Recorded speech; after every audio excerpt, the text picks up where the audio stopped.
કરો નહીં, પણ ચાલો કરીએ.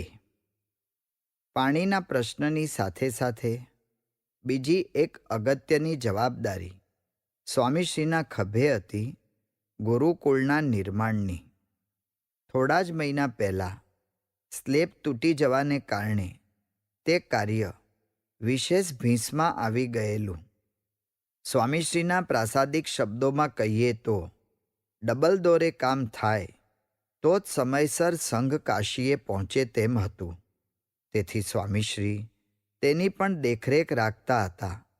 આ બાંધકામમાં હવે ગુરુકુળના બીજા માળે આવેલા પ્રાર્થના ખંડમાં લાદી બેસાડવાનું કામ મુંબઈના લવજીભાઈ સંભાળી રહેલા. એકવાર કામકાજનું નિરીક્ષણ કરવા નીકળેલા સ્વામીશ્રીએ તેઓને પૂછ્યું, કામ કેવું ચાલે છે? ત્યારે તેઓએ કહ્યું, છેલ્લા 4-5 દિવસોથી લાદીઓ ઉપર ચડાવીને મજૂરોના હાથમાં છાલા પડી ગયા છે. તેથી બધા મજૂરો કામ અટકાવીને બેઠા છે. લાદીઓ ઉપર ચડાવવાની ના પાડે છે. જ્યાં સેકન્ડની ગણતરીથી કામ લેવાનું હોય ત્યાં કલાકોનો વિલંબ કેવી રીતે પોસાય? તેથી સ્વામીશ્રીએ તરત કહ્યું, ચાલો અમે આવીએ છીએ. એમ કહી સ્વામીશ્રીએ કોઈને કશુંય કહ્યા સિવાય 12 લાદીઓની થપ્પી પોતાના માથા પર ઉપાડી અને બીજે માળે જઈને ઉતારી. લવજીભાઈ તો ફાટી આંખે આ દ્રશ્ય જોઈ જ રહ્યા કે જેમણે આખો મહોત્સવ પોતાને માથે ઊંચક્યો છે તે સ્વામીશ્રીએ જ આજે પોતાના માથે લાદીઓ ઉપાડી છે. મોવડી મજૂર બને એ દ્રશ્ય સગી આંખે જોવા છતાં તેઓના મનમાં ઉતરતું નહોતું.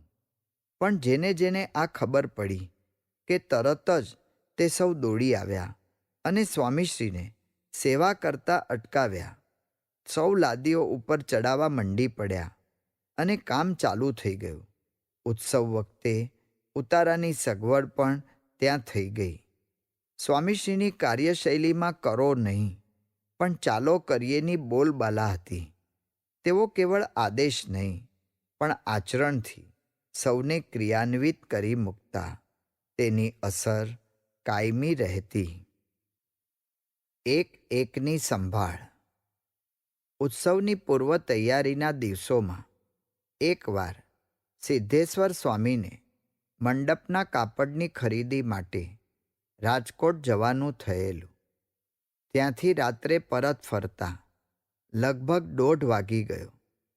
તેઓએ એ સમયે જોયું તો દેવચરણ સ્વામી અને હર્ષદ ચાવડા નામના યુવક જાગતા બેઠેલા.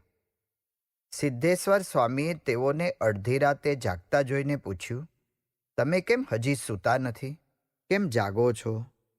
તમારા માટે, તમારી વાટે. આ સાંભળી સિદ્ધેશ્વર સ્વામીને આશ્ચર્ય થયું. તેઓએ પૂછ્યું, અમારા માટે શા સારું જાગો છો? પ્રમુખ સ્વામીએ તમને જમાડવાની સૂચના અમને આપી છે, માટે ચાલો જમવા. આ સાંભળતા જ સિદ્ધેશ્વર સ્વામી તો સ્વામીશ્રીની હેતલ ગંગામાં જાણે ડૂબી જ ગયા. સ્વામીશ્રી જેટલા સાર્વજનિક હતા તેટલા જ અંગત હતા. લાખોની જનમેદનીનું ગણિત માંડતા હોવા છતાં તેઓની નજરમાં એક એકની ગણતરી રહેતી. ગુરુમુખી જોગિયા. સમયાની પૂર્વ તૈયારીઓ દરમિયાન મંદિરની ખેતીવાડીમાં સેવા આપતા દેવચડી ગામના ડાયાભાઈ એક તૃતીયમ સુરત છેડીને બેઠેલા. સ્વામીશ્રીએ તેઓને પ્રેમથી જણાવેલું કે આ વખતે પાણીની તંગી છે અને સામે વપરાશ ઝાઝો છે, તેથી ખેતીવાડીમાં પાણી આપી શકાશે નહીં. તો આ પરિસ્થિતિમાં જે પાક લઈ શકાતો હોય તે લેજો. સ્વામીશ્રીની વાતમાં વજૂદ હતું, પરંતુ ડાયાભાઈને થયું કે સ્વામીશ્રીએ પોતાના વિભાગનું પૂરતું ધ્યાન રાખ્યું નહીં. આટલી અમથી વાતમાં તેઓ રીસાઈ ગયા અને પોતાના ગામ ભેગા થઈ ગયા. યોગીજી મહારાજને આ વાતની જાણ થઈ ત્યારે તેઓએ સ્વામીશ્રીને કહ્યું કે આપણે એક ખેડૂત ખોયો. સ્વામીશ્રીએ યોગીજી મહારાજને જે બન્યું હતું તેથી વાકેફ કર્યા, પરંતુ યોગીજી મહારાજ જાણે સ્વામીશ્રીની ગુરુ ભક્તિને વિશેષ ચમકીલી બનાવવા માગતા હોય તેમ બોલ્યા, તમે હાલને હાલ દેવ ચડી જાઓ અને ડાયાભાઈને સમજાવીને પાછા બોલાવી લાવો. સમયાની અનેકવિધ અગત્યની જવાબદારીઓ વચ્ચે આ એક સાવ શુલ્લક કહી શકાય તેવું કામ સ્વામીશ્રીને ચીંધવામાં આવેલું. તર્કના ત્રાજવે કોઈ રીતે તોલાય નહીં એવું આ નગણ્ય કામ હતું. પરંતુ સ્વામીશ્રીને મન મહત્તા કામની નહીં, પરંતુ કામના ચીંધનારાની હતી. ગુરુના વચને આખી જિંદગી હોમી દેવા તૈયાર તેઓ ગુરુના વચને દિવસની આહુતિ આપવામાં કેમ પાછા પડે? તેઓ દેવ ચડી ગયા અને ડાયાભાઈને ગોંડલ પરત આવવા સમજાવવા લાગ્યા. પરંતુ આજે ડાયાભાઈ નામ માત્રથી ડાયા રહેલા. તેઓની હઠે જાણે પાતાળે ખીલી ખોડી હોય એમ તેઓ સમજવા તૈયાર જ થતા નહોતા. પરંતુ આખા દિવસની મથામણને અંતે સ્વામીશ્રીએ તેઓને મનાવ્યા અને ગોંડલ પાછા લઈ આવ્યા. સ્વામીશ્રીની આવી ગુરુપ્રધાન કાર્ય પદ્ધતિ જ તેઓને જગતની જમાતથી જુદા પાડતી. સિદ્ધિ પર શૈલીની સરસાઈ. અમૃત મહોત્સવની સેવામાં મુંબઈથી અભ્યાસ કરનારા સંતો પણ આવેલા. આ સંતો ખંતપૂર્વક સેવા તો કરતા જ, પરંતુ વચગાળામાં પોતાના વિભાગના સ્વયંસેવકો સાથે બેસીને નાસ્તા પાણી પણ કરે. તે સૌ જ્યારે આમ બેઠા હોય ત્યારે સેવાની દોડધામમાં રત રહેલા સ્વામીશ્રી તેઓ પાસેથી ઘણીવાર પસાર થાય. સ્વામીશ્રી જુએ પણ ખરા કે અત્યારે ખાણીપીણીનો પીરિયડ ચાલી રહ્યો છે, પરંતુ તેઓએ એ સંતો સ્વયંસેવકો તરફ ક્યારેય મોં મચકુડ્યું નહોતું. પોતાની રીતે જ બીજાને સમજાવવાનો, વર્તાવાનો પ્રયત્ન કરવો તે સહજ માનવીય પ્રકૃતિ છે. જે ઉપવાસી હોય તેને ભોજન ઝાપટનારાનો અવગુણ ન આવે તે અશક્ય જેવું જ. જે ભોંય પથારી કરે તેને પાટ ઉપર સૂનારો પોતા કરતાં ઉતરતો ન લાગે તે અસંભવિત જેવું જ. જે જાગરણ કરે તેને ઊંઘણસી વિશે અણગમો ન થાય તે ન બનવા જોગ જ. પરંતુ સ્વામીશ્રી આ પ્રકૃતિથી સદા અળગા રહેલા. પોતે સેવામાં ચકચૂર રહે છતાં કોઈ આરામ ફરમાવતો હોય તેનો એમને લેશ અવગુણ ન આવે.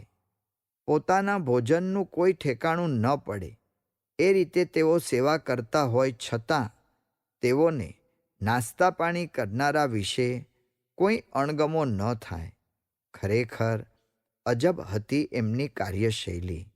ગજબ હતી એમની જીવનશૈલી. આવી કાર્યશૈલી અને જીવનશૈલીથી સ્વામીશ્રી અમૃત મહોત્સવ ઉજવી રહેલા. પછી આ ઉત્સવમાં આવનાર સૌને અમૃતના ઓડકાર કેમ ન આવે? આ ઉત્સવમાં સ્વામીશ્રીએ વેઠેલ શ્રમ કરતાં પણ તેઓએ જાળવેલી સાધુતા તેઓના ચરણોમાં મસ્તક ઝુકાવી દે તેવી છે. અમૃત મહોત્સવ તેઓની સિદ્ધિ કરતાંય તેઓની શૈલી માટે વિશેષ યાદગાર રહે તેવો છે.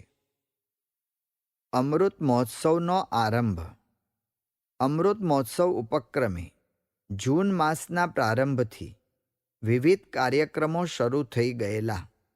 તેમાં તારીખ 1/6ના રોજ સ્વામીશ્રી દ્વારા શ્રીજી મહારાજ અને ગુરુ પરંપરાના જીવન કાર્યને હુબહુ આલેખતા અમૃત નિકુંજ પ્રદર્શનનું ઉદ્ઘાટન થયું હતું. લગભગ 40,000 હરિભક્તો આ પ્રદર્શનના દર્શનનો લાભ લઈને ધન્ય થયેલા. તારીખ 2/6ના રોજ યોગીજી મહારાજ આ ઉત્સવ પ્રસંગે પધાર્યા ત્યારે પટેલ બોર્ડિંગ પાસે સ્વામીશ્રીએ તેઓનું ભવ્ય ભાવભર્યું સ્વાગત કરેલું અને ખુલ્લી મોટરમાં ધૂન ભજન કરતાં કરતાં યોગીજી મહારાજને મંદિર સુધી લઈ આવ્યા હતા.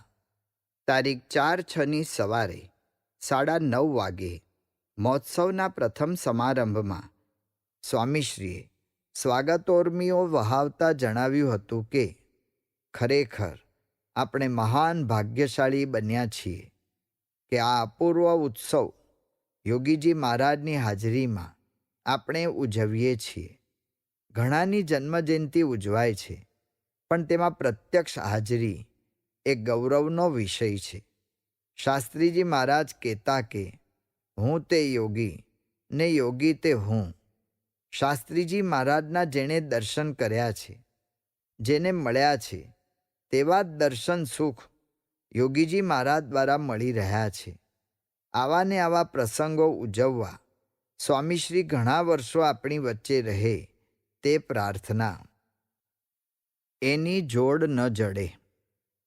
ઉત્સવની આ પ્રારંભિક સભાનો લાભ લેવા યોગીજી મહારાજની રસોઈની સેવા કરતા સંતો પણ મહોત્સવ સ્થળે પહોંચી ગયેલા. તેઓની ધારણા હતી કે સભામાંથી થોડા વહેલા આવી રસોઈ કરી લેશું. તેઓ આ ગણતરી મુજબ નીકળ્યા પણ ખરા, પરંતુ લાખોની મેદનીને વિંધીને આવતા તેઓને મોડું થઈ ગયું. તેઓ પહોંચ્યા તેની પાછળ પાછળ જ યોગીજી મહારાજ પણ આવી ગયા. તેઓ રસોડામાં પધારતા જ અણસાર પામી ગયા કે હજુ રસોઈ બાકી છે. તેથી સેવકોને કહ્યું, લાવો શાકભાજી આપણે કરી નાખીએ. એમ કહી જમવાની સાદડી પર બેસીને તાંદળજાની ભાજી તોડવા લાગ્યા. એ સમયે જ કવિ દુલા કાગ યોગીજી મહારાજ પાસે વિદાય લેવા આવેલા. કોકે તેઓને યોગીજી મહારાજના ઓરડા બાજુ મોકલેલા, પણ ત્યાં યોગીજી મહારાજને ન જોતા તેઓ પાછા વળતા હતા.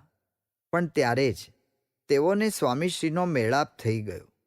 સ્વામીશ્રીએ પૂછપરછ કરી તો કવિએ કહ્યું, યોગીજી મહારાજને મળવા આવેલો, પણ તેઓ ઉતારામાં નથી, તેઓ રૂમમાં જ હશે. એમ કહી સ્વામીશ્રી તેઓને યોગીજી મહારાજના ઉતારા બાજુ લઈ ગયા. અહીં નીચે બેસી ભાજી તોડી રહેલા યોગીજી મહારાજને દર્શાવતા સ્વામીશ્રીએ કવિ કાગને કહ્યું, આ રહ્યા બાપા, તેઓ અહીં જ બેઠા છે. આ દ્રશ્ય જોતા દુલાભાયા દિગ્મૂઢ થઈ ગયા. હજી હમણાં જ જંગી સભામાં કમલાસન પર બેઠેલા યોગીજી મહારાજને તેઓએ જોયેલા. એ જ જોગી અહીં ભાજી તોડી રહ્યા છે. આ જોઈ કવિનું કાળજું વિંધાઈ ગયું.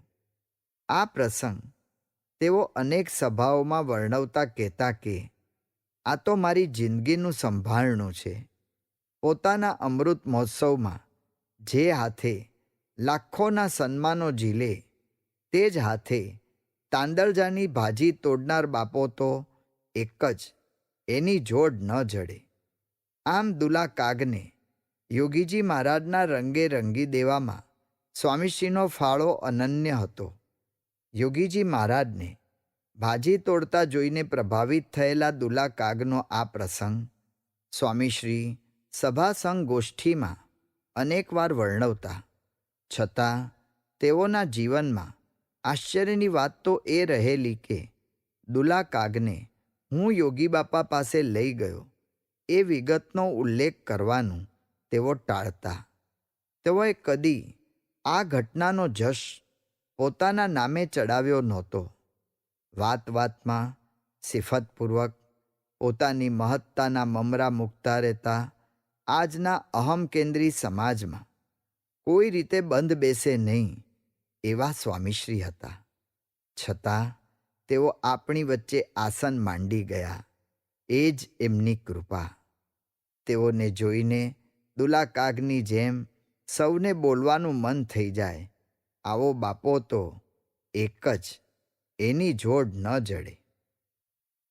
દિવ્યતાનો દિવસ. તારીખ 4/6ની સાંજ પણ ઉત્સવની સ્મરણીય સંધ્યા બનીને આથમી હતી. કારણ કે આ સમયે ગોંડલના રાજમાર્ગો પર ભવ્ય શોભાયાત્રા નીકળેલી.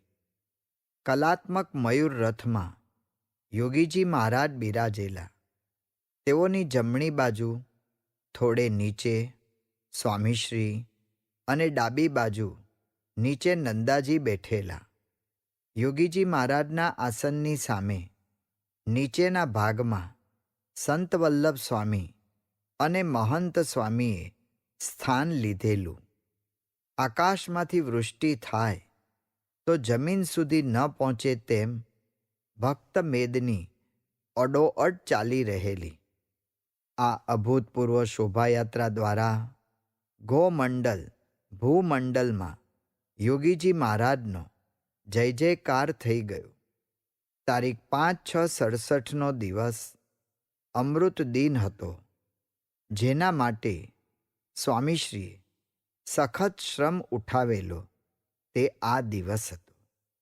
આ પ્રસંગે આયોજિત સમારંભમાં અનેક મહાનુભાવો અને હજારો હરિભક્તોને સંબોધતા તેઓએ કહેલું કે આજનો દિવસ દિવ્યતાનો છે, જીવન પરિવર્તનનો છે. કેટલાકને કદાચ એક પ્રશ્ન થાય કે આવા સમારંભો શા માટે કરવા જોઈએ? પણ આવા સમયાથી અનેકના જીવન પરિવર્તન થાય છે. અંતકાળે આવા સમયાના એકાદ પ્રસંગની પણ સ્મૃતિ થાય તો અનેકવિધ સંસારની ઉપાધિમાંથી પણ મુક્તિ મળે અને તેનું અતિરૂડું થાય. આવા ભવ્ય સમારંભો યોજવાથી સાચું સુખ મળે અને શાંતિ સ્થપાય છે. દેશમાં ઘણી પ્રકારની આપત્તિઓ આવે છે. તે બધી આવા પુરુષના સંબંધથી જ દૂર થાય છે.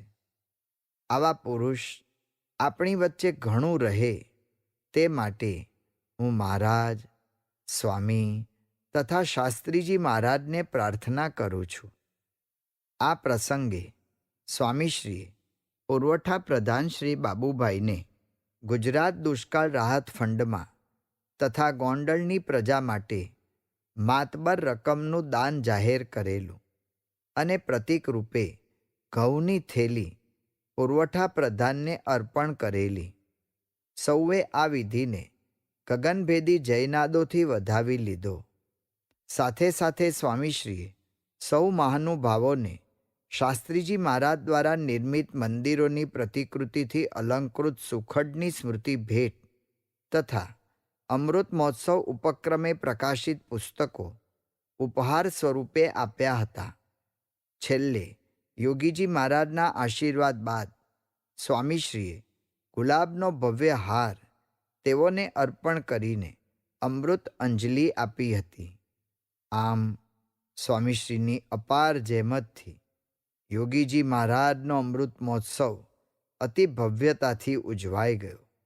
તેમાં 136 ગામોના 3582 સ્વયંસેવકોએ ખડે પગે સેવા કરી. આકાશવાણી અને અખબારોએ મહોત્સવનું વ્યાપક પ્રસારણ કર્યું. યોગીજી મહારાજની રુચિ સમજીને સ્વામીશ્રીએ ગોંડલમાં અમૃત મહોત્સવ ઉજવવાનું બીડું ઝડપેલું.